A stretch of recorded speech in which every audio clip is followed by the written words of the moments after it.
Nova Manhã. Conexão Brasília com Diego Amorim.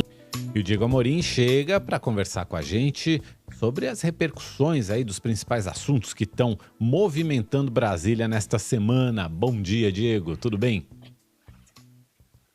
Tudo bem, Mauro? Bom dia a você, bom dia, Michele, bom dia aos ouvintes da Nova Brasil FM em todo o país que nos acompanham nesta manhã de quinta-feira.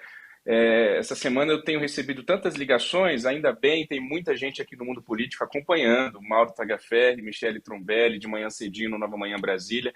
Então eu vou trazer alguns comentários de bastidores que eu ouvi desses assuntos principais da semana, de pessoas que estão me dando retorno aqui da nossa coluna Conexão Brasília. Primeiro dizer que o relatório das Forças Armadas de ontem, como vocês já informaram aí, não aponta indícios de fraude nas urnas. Nós temos mais de 100 caminhões a caminho aqui de Brasília, a esplanada dos ministérios continua fechada, a gente segue continuando acompanhando esse assunto de perto aqui em Brasília, mas conversando com lideranças políticas no dia de ontem, depois que saiu o resultado desse tão esperado relatório das Forças Armadas, um deles me disse o seguinte: agora é seguir o jogo, Diego, chega disso, me disse uma liderança partidária. Tudo o que aconteceu até agora, na avaliação de algumas pessoas com quem eu conversei, está tudo dentro do script que era montado para uma possível derrota de Jair Bolsonaro. Teríamos alguma confusão, ninguém sabia dizer antes das eleições o que seria essa confusão.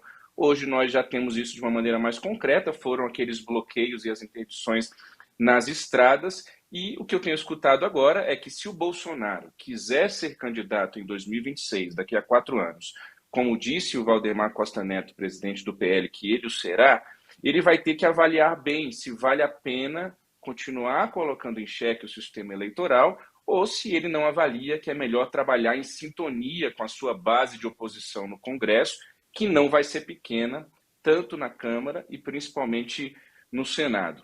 E aí eu vou fazer uma brincadeirinha aqui em homenagem a Gal Costa. Para essa minha notícia eu tenho uma musiquinha para cantar para o Bolsonaro, se vocês me permitem. Quantas vezes eu tentei falar que no mundo não há mais lugar para quem toma decisões na vida sem pensar. Essa é a música que eu deixo da Gal para o nosso ex-presidente ainda, Jair Bolsonaro, até 31 de dezembro de 2022.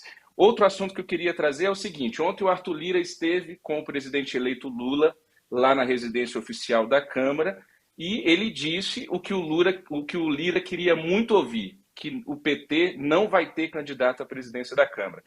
Com isso, o Arthur Lira se coloca como um candidato à reeleição, ao que tudo indica até aqui, apoiado pelo presidente eleito Lula.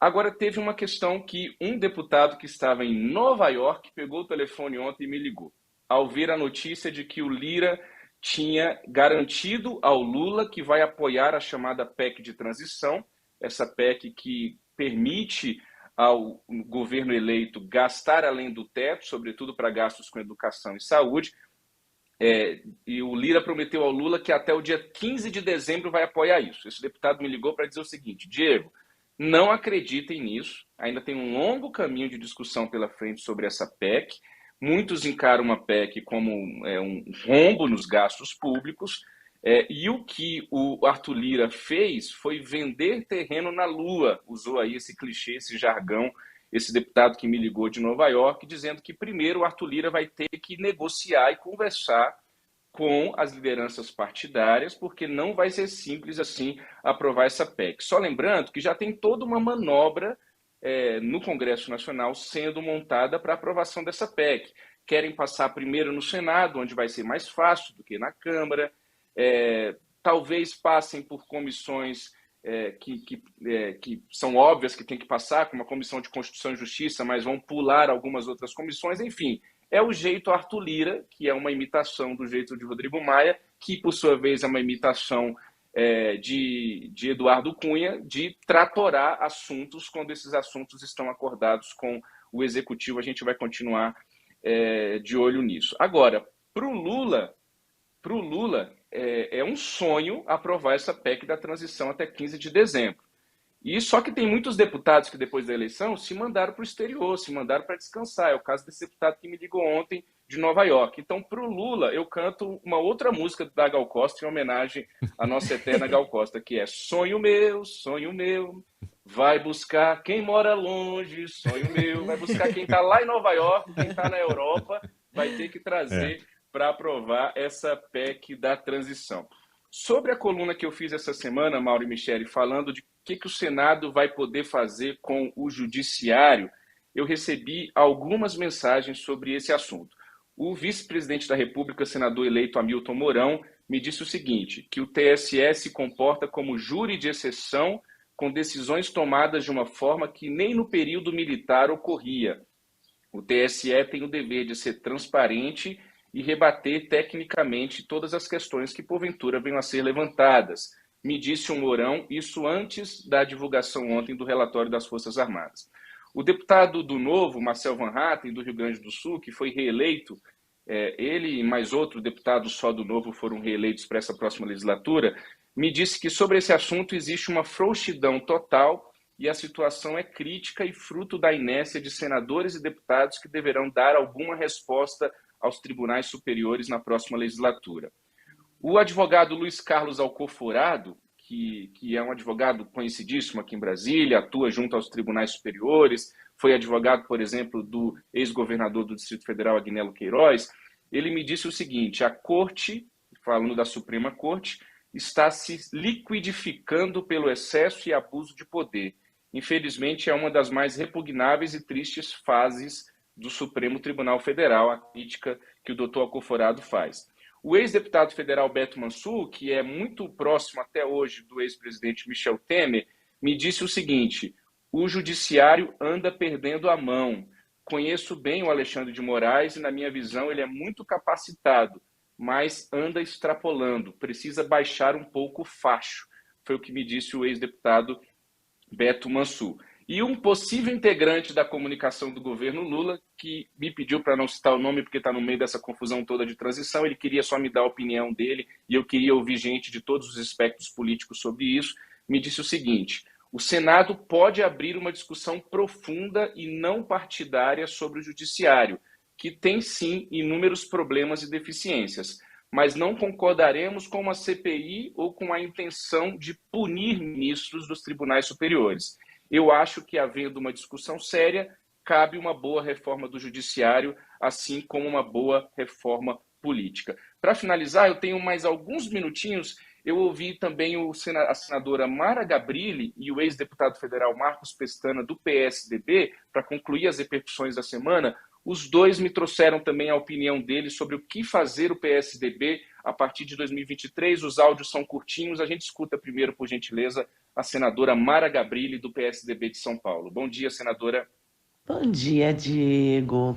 Bom dia, ouvintes da Nova Brasil FM. Eu acredito sim que o PSDB deve se reinventar. Se renovar seja o termo mais correto. Eu vejo o Brasil precisando do olhar do PSDB sempre. Aquele olhar que olha a economia, mas não esquece do social. E nessas eleições a gente vê um rejuvenescimento do partido. Muito me orgulha ver a Raquel Lira sendo eleita como a primeira mulher governadora de Pernambuco. No Rio Grande do Sul, o Eduardo Leite fez história sendo reeleito governador. Eu, mulher tetraplégica, fiz uma grande campanha presidencial ao lado da minha amiga senadora Simone Tebet e ainda ficamos em terceiro lugar na disputa. Então, sim, eu acho que seja lá por meio de fusão, federação, aglutinação, não importa, o PSDB seguirá com força, defendendo a social-democracia, defendendo a estabilidade econômica que a gente trouxe com o real, defendendo os direitos das pessoas com deficiência, que é uma marca do PSDB, e se renovando a cada dia com mais mulheres, mais jovens, mais negros, mais diversidade e representatividade. Essa foi a senadora Mara Gabrilli e a gente finaliza com o Marcos Pestana, ex-secretário-geral do PSDB, que também nos trouxe a informação dele, a opinião dele sobre o PSDB em 2023. Por gentileza, Pestana, bom dia. Diego, prazer enorme estar falando com você e com os ouvintes da Nova Brasil em todo o país. O PSDB desempenhou um papel histórico, foi essencial na sustentação de todo o ciclo da Nova República, surgiu a partir do predomínio de Quércia e Nildo Cardoso no MDB, na Frente Democrática, cumpriu um papel essencial na estabilização da economia brasileira, na defesa da democracia, no governo Fernando Henrique, mas foi atropelado, como todo o quadro tradicional, na eleição de 2018, que foi uma eleição disruptiva. A partir daí, o PSDB tentou se reerguer, mas acabou que nós abrimos mão de uma candidatura presidencial, isso eu acho que foi fatal, para que o partido desempenhasse uma função secundária na política brasileira. Hoje nós estamos muito menores do que éramos, reduzimos muito nossa bancada, mas agora existe uma nova geração vindo e o futuro pertence a essa geração do Eduardo Leite, governador eleito de Rio Grande do Sul, e da Raquel Lira, governadora eleita de Pernambuco. Eu creio que eles vão redimensionar a cogitação de algumas federações ou fusão. É preciso reaglutinar o centro democrático e sob a liderança de jovens como Eduardo Leite e Raquel Lira. Este é o futuro que nós temos pela frente. Tana, com isso eu concluo a coluna de hoje, Mauro Micheli, com esse apanhado de repercussões desses assuntos principais de Brasília, e finalizo com mais uma homenagem a Gal Costa por esse período de transição em que o Lula está tendo que conversar com um monte de gente. Então eu canto para esse momento uma música de Gal Costa com o Tim Maia que diz o seguinte: eu preciso te falar, te encontrar de qualquer jeito, para sentar e conversar. Depois andar de encontro ao vento. É isso que vai acontecer. A transição vai ser assim. Vão sentar, vão conversar, depois vão andar de encontro ao vento. Mauro Micheli. Você tá perdido, viu, Diego? Os ouvintes adoraram o seu comentário político-musical. Agora você vai ter que dar um jeito de encaixar a música em todo comentário. Toda semana vai ter que ter cantoria. Obrigado, Diego. Bom dia, boa quinta para você. Bom dia para nós. Tchau, tchau. Valeu.